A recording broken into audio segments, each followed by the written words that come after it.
Statement to police and use thereof. Section 181 बात करता है कि पुलिस इन्वेस्टिगेशन के दौरान किसी व्यक्ति ने जो बयान दिया हो, अगर उसे लिखा भी गया हो तो उस पर उस व्यक्ति के साइन नहीं होंगे। ऐसे किसी भी बयान को, चाहे वो पुलिस डायरी में लिखा हो या अलग से, किसी भी इंक्वायरी या ट्रायल में यूज़ नहीं किया जा सकता जब तक कि लॉ के हिसाब से किसी खास सिचुएशन में इजाज़त ना हो। लेकिन अगर प्रोसिक्यूशन अपने किसी गवाह को कोर्ट में बुलाता है जिसका लिखा हुआ बयान है, तो उस गवाह के उस लिखे गए बयान का कुछ हिस्सा एक्यूज्ड यूज कर सकता है और कोर्ट की परमिशन से प्रोसिक्यूशन भी उस गवाह को कॉन्ट्राडिक्ट करने के लिए। अगर ऐसा होता है तो क्रॉस एग्जामिनेशन के दौरान जो बात हुई है उसे समझने के लिए री एग्जामिनेशन में भी उस बयान का कुछ पार्ट यूज हो सकता है। इस सेक्शन का कुछ हिस्सा भारतीय साक्ष्य अधिनियम 2023 के सेक्शन 26 क्लोज ए और सेक्शन 23 क्लोज 2 के प्रोविजो पर लागू नहीं होता। एक्सप्लेनेशन कहता है कि अगर किसी इंपॉर्टेंट और रेलेवेंट बात का जिक्र पुलिस स्टेशन में नहीं है तो वो भी कॉन्ट्राडिक्शन माना जा सकता है, लेकिन ये तय करना कि वो ओमिशन कॉन्ट्राडिक्शन है या नहीं, ये हर केस के कंटेक्स्ट में एक फैक्ट का सवाल होगा। पुलिस के सामने दिए गए बयान कोर्ट में डायरेक्ट सबूत नहीं बनते, लेकिन लिमिटेड तरीके से कॉन्ट्राडिक्शन और री एग्जामिनेशन के लिए यूज हो सकते हैं। Let's read this section for better understanding. Section 181 statement to police and use thereof. Clause 1. No statement made by any person to a police officer in the course of an investigation under this chapter shall, if reduced to writing, be signed by the person making it, nor shall any such statement or any record thereof, whether in a police diary or otherwise, or any part of such statement or record, be used for any purpose, save as hereinafter provided at any inquiry or trial in respect of an offence under investigation at the time when such statement was made. Subsection 1 बात करता है कि अगर किसी व्यक्ति ने police investigation के दौरान कोई स्टेटमेंट दिया है तो उस स्टेटमेंट को लिखने के बाद उस व्यक्ति के साइन नहीं करवाए जाएंगे और ना ही वो स्टेटमेंट या उसका कोई हिस्सा किसी भी इंक्वायरी या ट्रायल में यूज़ किया जा सकता जब तक कि लॉ के हिसाब से स्पेसिफिकली अलाउड ना हो। After that provision, provided that when any witness is called for the prosecution in inquiry or trial whose statements has been reduced into writing as aforesaid, any part of his statement, if duly proved, may be used by the accused and with the permission of the court by the prosecution to contradict such witness in the manner provided by section 148 of Bharatiya Sakshya Adhiniyam 2023, and when any part of such statement is so used, any part thereof may also be used in re-examination of such witness, but for the purpose of only of explaining any matter referred to in his cross examination. मतलब एक important exception दिया गया है। अगर कोई witness prosecution की तरफ से बुलाया गया है जिसका स्टेटमेंट लिखा गया है तो एक्यूज्ड उस लिखे गए स्टेटमेंट का कुछ हिस्सा यूज़ कर सकता है उस विटनेस का कॉन्ट्राडिक्शन करने के लिए, जैसे सेक्शन 148 भारतीय साक्ष्य अधिनियम 2023 में दिया गया है। कोर्ट की परमिशन से प्रोसिक्यूशन भी उस विटनेस का स्टेटमेंट का यूज़ कर सकता है।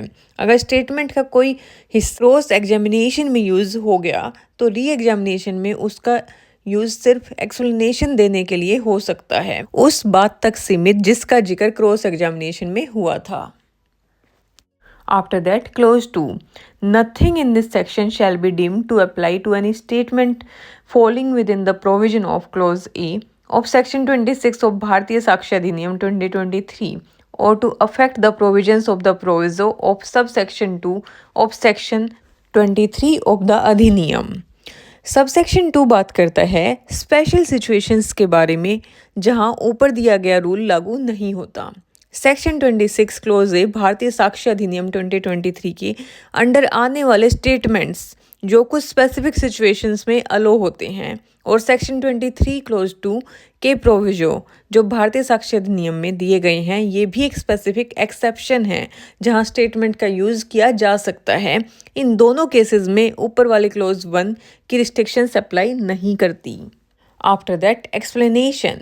An omission to state a fact or circumstances in the statement referred to in subsection 1 may amount to contradiction if the same appears to the significant and otherwise relevant having regard to the context in which such omission occurs, and whether any omission amounts to a contradiction in the particular context shall be question of fact. मतलब अगर किसी witness ने police के सामने किसी महत्वपूर्ण बात का जिक्र नहीं किया तो वो ओमिशन भी कॉन्ट्राडिक्शन माना जा सकता है अगर वो ओमिशन कंटेक्स्ट के हिसाब से इम्पोर्टेंट और रेलेवेंट हो। ये डिसाइड करना कि कोई ओमिशन कॉन्ट्राडिक्शन है या नहीं एक क्वेश्चन ऑफ फैक्ट है जिसको कोर्ट केस के कॉन्टेक्स्ट में डिसाइड करेगी। इन शॉर्ट, पुलिस को दिया गया स्टेटमेंट साइन नहीं करवाया जाता, डायरेक्टली यूज़ नहीं हो सकता ट्रायल में एक्सेप्ट जब किसी विटनेस का कॉन्ट्राडिक्शन करना हो। कुछ एक्सेप्शंस हैं जहां यूज़ किया जा सकता है। अगर कोई ज़रूरी बात नहीं बोली गई तो स्टेटमेंट में तो वो भी कॉन्ट्राडिक्शन बन सकती है। इसको एक चार्ट के माध्यम से समझते हैं। Section 181 statement to police and use thereof. Number 1 general rule for statement to police. Statement made to a police officer during an investigation shall not be signed by the person making the statement and cannot be used for any purpose at an inquiry or trial related to an offense under investigation, except as provided below. मतलब जब कोई व्यक्ति investigation के दौरान police को statement देता है वो स्टेटमेंट साइन नहीं किया जाएगा। उस स्टेटमेंट का यूज़ इंक्वायरी या ट्रायल में नहीं हो सकता अगर कोई स्पेशल प्रोविजन अप्लाई ना हो। ये रूल इसलिए है ताकि पुलिस प्रेशर में दिए गए स्टेटमेंट को बिना प्रूफ के एविडेंस नहीं बनाया जा सके। After that, exception for use of statement. If a prosecution witness's statement was reduced to writing, the accused may use it to contradict the witness. The prosecution may also use it with the court's permission to contradict the witnesses as per section 148 of Bharatiya Sakshya Adhiniyam 2023. If any part of the statement is used during cross-examination, any other part of the statement may be used during re-examination to explain matter raised during cross examination. मतलब अगर prosecution के witness का statement लिखा गया है तो accused उस statement का यूज़ उस विटनेस को कॉन्ट्राडिक्ट करने के लिए कर सकता है। प्रोसिक्यूशन भी कोर्ट की परमिशन से यूज़ कर सकता है कॉन्ट्राडिक्शन के प्रोसेस से, जैसे सेक्शन 148 भारतीय साक्ष्य अधिनियम में लिखा है। अगर क्रॉस एग्जामिनेशन में स्टेटमेंट का कोई पार्ट यूज़ हो जाता है तो री एग्जामिनेशन में भी उस पार्ट का यूज एक्सप्लेनेशन के लिए किया जा सकता है। जो बातें क्रॉस एग्जामिनेशन में उठी हो उनको क्लैरिफाई करने के लिए। After that, provisions not affected. Statements falling under Section 26 Clause A of the Bharatiya Sakshya Adhiniyam 2023 are exempt.